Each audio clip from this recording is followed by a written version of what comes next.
Hi BookTube and happy Sunday. I'm coming to you today with a weekly wrap-up of all the books that I've read this week. My preferred method of doing a wrap-up, because when I try and do a monthly wrap-up, I inevitably can't or don't have the time to talk about all the books I've read, just because it would be too long of a video and I would forget the details of the books I read at the beginning of the month. So in this week, I had the week off work, which has been very nice. So I had a plenty of reading time, although I did take several trips out and about in town and out of town because I wanted to do some things before the tourist season really kicks off, starting this weekend, Memorial Weekend. So that was nice, but I still managed to find some time to read. And I read a total of 8 books. I read 4 physical books and 4 ebooks, so I was able to manage some books from my library along with my digital library. And one reason I read so many books this week was because several of them were children's books and young adult books for the Horror Mayhem readathon that I am participating in. But let's get into what I've read. So the first book I read was by Sophie Kinsella, Confessions of a Shopaholic. This is the first book in that series, and this is a reread for me. I read it the first time in 2008, 2010, somewhere around there. But I picked this up last weekend when I was, after a week of work and a week of recovering from being sick. I just wanted to laugh. And I remember this author like fitting the bill for that. And I did laugh several times throughout this book, but ultimately, overall, the main character drove me batty because the main character, she is addicted to shopping, as you would gather from the title.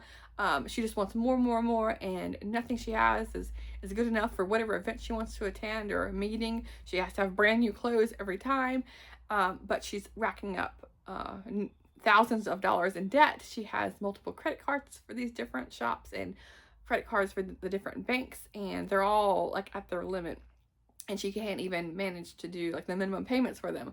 But so she wants more.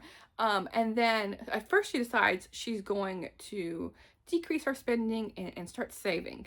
And that only lasts a couple of days, and she's like, well, that's just not for me. So instead, I'm just gonna make more money. That's how I'm going to fix the problem. And that's what she does. And she all of a sudden gets an amazing amazing job opportunities. And so that always just rubbed me the wrong way, because that's just not real life. So although I found it funny at parts, it was just irritating. And it just her, not just how she falls into these jobs, but her attitude with the shopping and stuff was just annoying. And so that's probably why I didn't continue on with the series way back when I read it the first time. Although I have read many of her standalone books and have enjoyed them. So I feel like this is going to make me want to reread those books instead of continuing on with the series. But let me know if I should continue reading the series. I think there's like 7 or 8 books in this series. But I mean, yeah, I enjoyed it enough. It was she was just irritating. And then let's see, I'm going to go through all the ebooks I've read so far. And then we'll get to the physical books afterwards. So the next book I read was The Babysitter's Club, book 49, Claudia and the Genius of Elm Street by Anne M. Martin. Claudia is the artistic one of the group, and she gets assigned to babysit for a child who is a genius, because she not only is really smart in school, but she is great at the piano and violin, theater and acting and dancing. And not only is she participating in all these different activities, but she has personal professional trainers for each of them, and the parents have assigned to her. And so she's a very busy girl, but she has a very haughty demeanor. She wonders why she doesn't have any friends in school when she acts, so superior. Although the kids were quite cruel to her when we get to some of the scenes where in the classroom, they were very mean. But she just like walks on air kind of thing with her nose in the air. So the character was very annoying and frustrating, but you start empathizing with her as the story goes on, and because you realize she doesn't see any of this as pressure. It's not that. It's more of she just wants to focus on a few things instead of everything that she's great at. She can do it. She can do no wrong. She's excellent at everything, but of course everyone has their preferences. So it was good enough of a story, and I will continue on with now that, because I'm reading these in publication order, the next book I'm going to be reading is the second Babysitter's Mystery book. So it'll be interesting to continue with that series. And then I read Horror Store by Grady Hendrix. And this, I like the cover and the idea of it being like a haunted IKEA type store was interesting. I've read several of Grady Hendrix's other books. I feel like more of the Georgia Vampire one, Southern Vampire Club, and My Best Friend's Exorcist.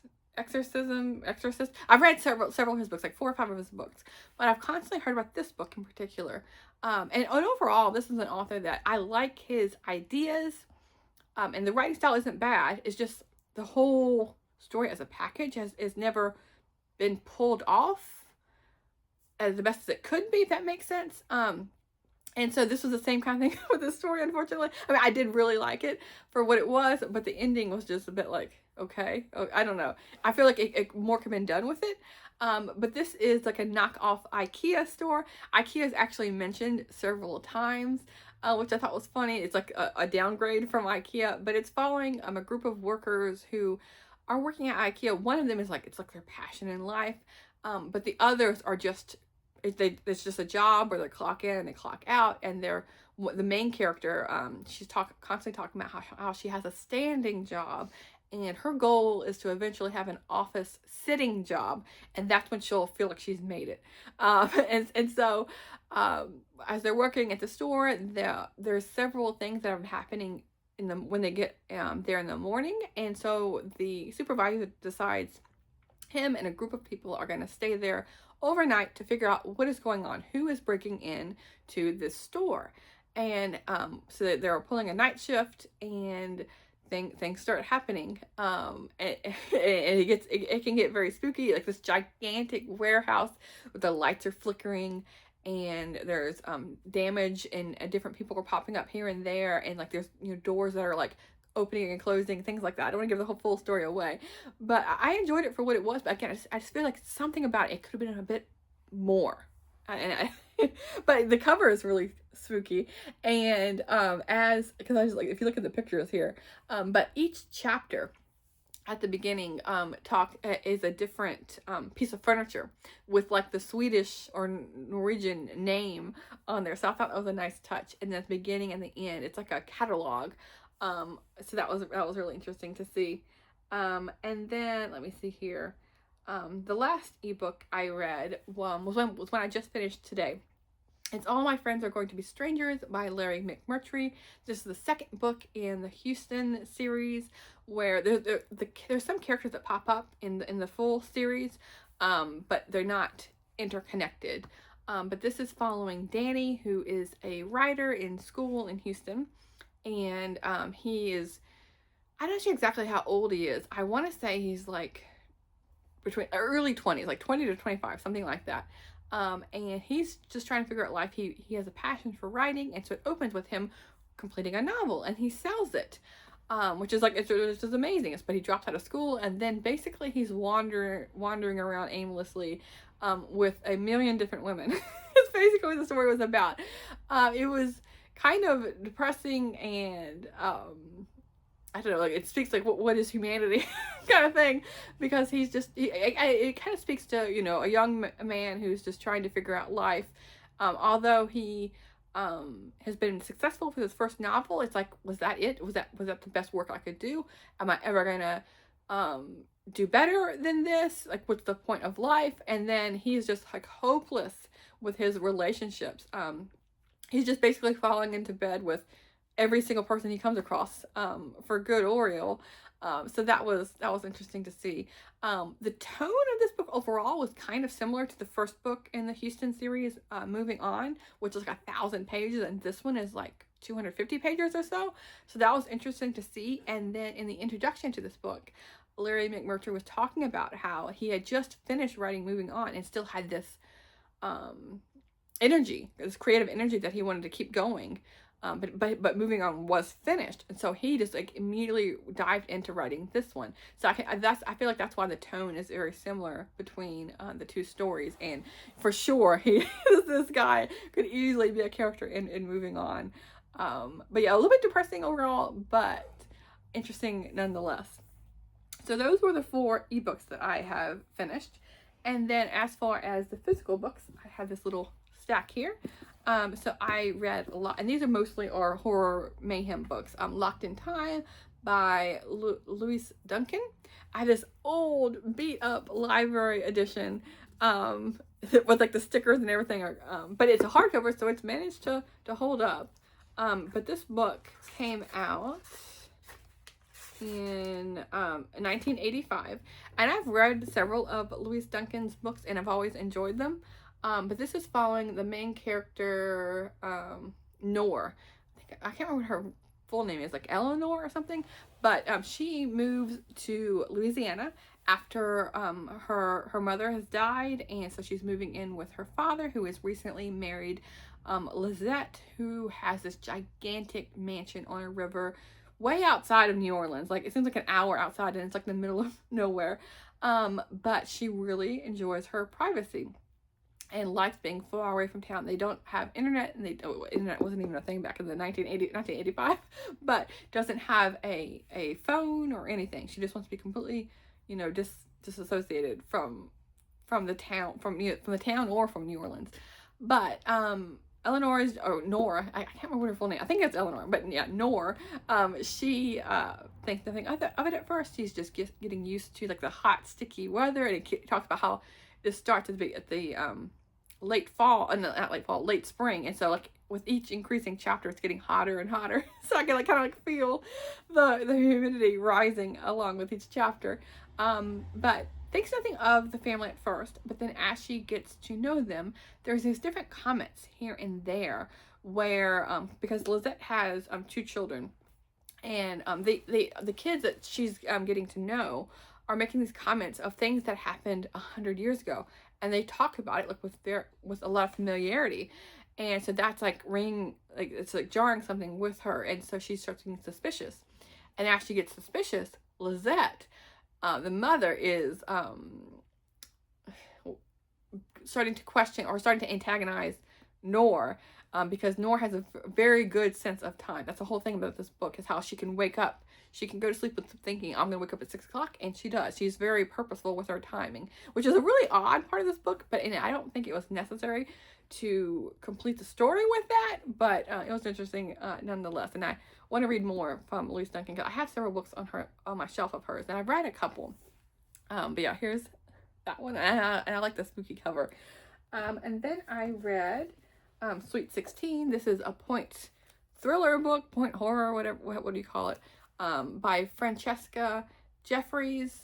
And this is following Leslie, and she gets her fortune read by her grandmother's best friend back when she's 13, saying that she's going to be her and her cousin are both in grave danger upon her 16th birthday. And then it flashes toward when she's preparing for her birthday, and things keep going wrong, like very menacingly. Like her dress for her party is being slashed up into pieces, and people are getting pushed down the stairs, and things are getting broken, and everything's going. Her invitations are gone missing, and so, but there's many people that you could suspect who are the culprits for all of this, because the people in her high school class, none of them are nice.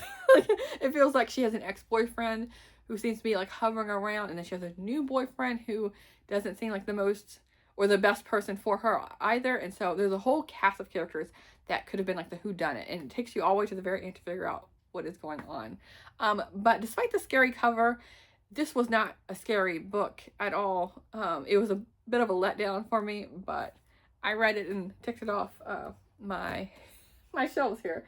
And then I read a book that was a surprising find for me. This is Out of Circulation, a Miss Zuko mystery by Joe Derasecki. That name. But this takes place in Bellingham, Washington, and follows Miss Helma Zuka, who is the librarian for the town. It's not called Bellingham, it's called Bellhaven, I think was the name, but it's basically Bellingham, Washington. Her and her friend is turning 40 years old and decides that she wants to change her ways and needs to go hiking. She doesn't want to join a gym. She wants to get her exercise out in the fresh air and, you know, see new things. And so she kind of drags Helma along with her up the mountain near Mount Baker, and things go awry, as they do.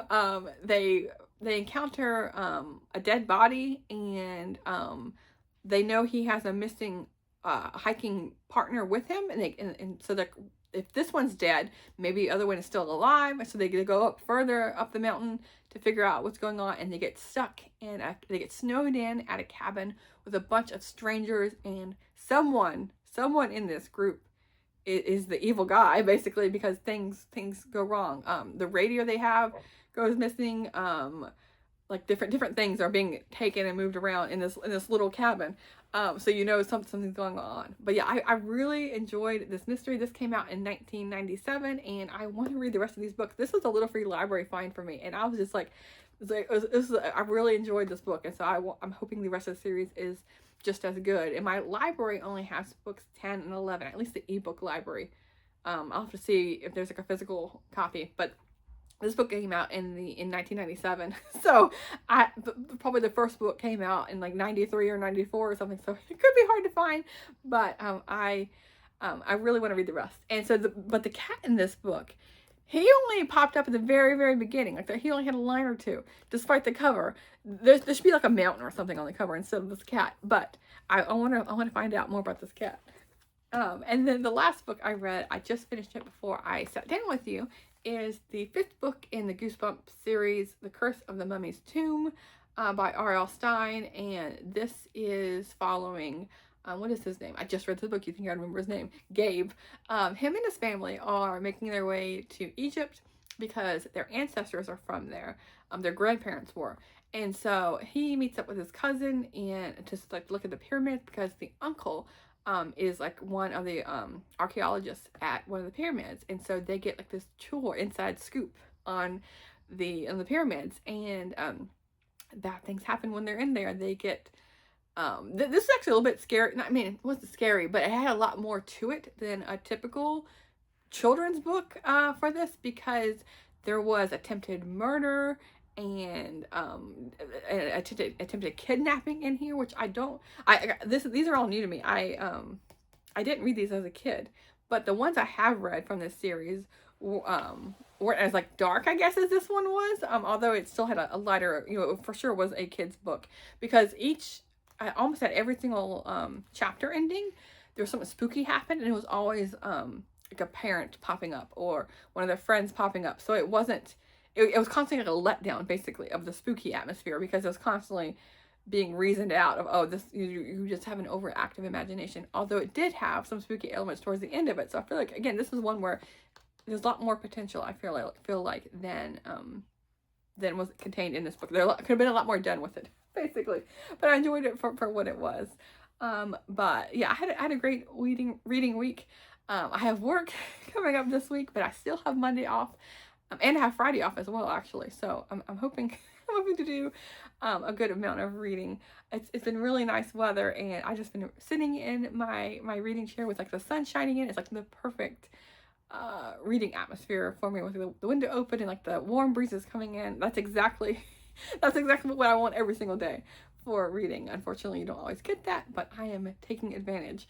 But I will talk to you soon. Thanks, BookTube.